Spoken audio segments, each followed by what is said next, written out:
पण ते समर्थक आहेत का गुंड आहेत? आणि ही जर का परिस्थिती या राज्याची आली असेल तर मग विधान भवनाला अर्थ काय? ज्यांनी त्यांना पास दिले त्यांच्यावरती कारवाई झाली पाहिजे. मग तो कोणी असेल, ज्यांनी त्यांना पास दिले त्यांचं नाव आलं पाहिजे समोर. कारण हा अधिकार शेवटी अध्यक्षांचा असतो. अध्यक्षांची पण दिशाभूल केली गेली का हा पण विषय आहे. मात्र अशी मारामारी आणि आमदारांना धक्काबुक्की, ही गुंडागर्दी आता विधान भवनापर्यंत पोहोचली असेल तर मग हे फार अवघड आहे. ताबडतोबीने गृहमंत्र्यांनी आणि मुख्यमंत्र्यांनी सगळे विषय सोडून या गुंडांवरती आणि त्या गुंडांच्या पोशिंद्यांवरती कडक कारवाई केलीच पाहिजे.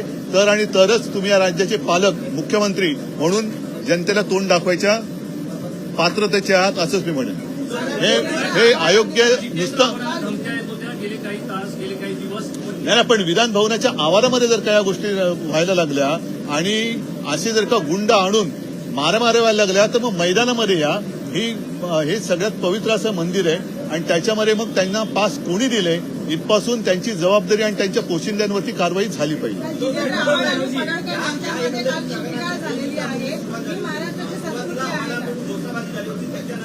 बघा, विधान भवनाच्या बाहेर हा एक विषय आणि विधान भवनात या प्रांगणामध्ये जे काय होतं हे अत्यंत गंभीर आहे.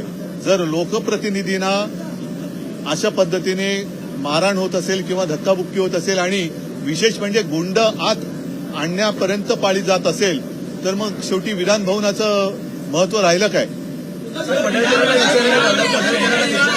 त्यांचं व्यक्तिगत काही असेल तो त्यांचा मुद्दा आहे. पण हे विधान भवन आहे. विधान भवनाच्या प्रांगणामध्ये एवढा कडेकोट बंदोबस्त आहे असताना देखील हे पास घेऊन आले होते का आणि पास दिले गेले असतील तर ते कोणाच्या मार्फत पास दिले गेले हे त्याच्यावरती कारवाई झाली पाहिजे.